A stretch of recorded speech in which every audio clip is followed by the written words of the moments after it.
এক ধনী লোক তার বাগান বাড়ির পুকুরের মধ্যে অনেকগুলো কুমির পুষত। একদিন সেই ধনী লোকটি তার সেই বাগান বাড়ির মধ্যে বিশাল একটি পার্টির আয়োজন করলো। অনেক লোকজন সেই ধনী লোকটির আমন্ত্রণে সেই বাগান বাড়ির পার্টিতে এসে জনমের মতো ভালো মন্দ খেলো। এরপর সেই ধনী লোকটি মাইক দিয়ে ঘোষণা করলো, আপনাদের মধ্য থেকে কেউ যদি আমার এই কুমির বোঝাই করা পুকুরটি পাড়ি দিয়ে সাঁতরে এই পাশ থেকে ওই পাশে যেতে পারে, তাকে আমি 10 কোটি টাকা দেব, না হয় তার সাথে আমার একমাত্র সুন্দরী কন্যাকে বিয়ে দেব।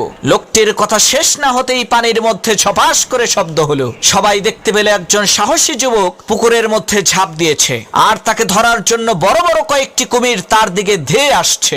এদিকে সেই যুবক ছেলেটি প্রাণে বাঁচার জন্য তার সমস্ত শক্তিকে একত্রিত করে ঊর্ধ্বশ্বাসে সামনের দিকে সাঁতরে যাচ্ছে। এক পর্যায়ে সেই ছেলেটি কোনো ক্রমে পুকুরটি পাড়ি দিয়ে পুকুরের ওই পারে যেয়ে উঠল। ছেলেটির এত বড় বিজয় দেখে সকলেই হাতে তালি দিল। আর সেই ধনী ব্যক্তি সেই ছেলেটিকে জিজ্ঞেস করলো, বাবা তুমি কি 10 কোটি টাকা নিবা নাকি আমার মেয়েকে বিয়ে করবা? তখন সেই ছেলেটি বলল, আমি আপনার টাকাও চাই না, আপনার মেয়েকেও চাই না, আমি শুধু জানতে চাই কোন শালা আমাকে ধাক্কা দিয়ে এই পুকুরের মধ্যে ফেলে দিছে।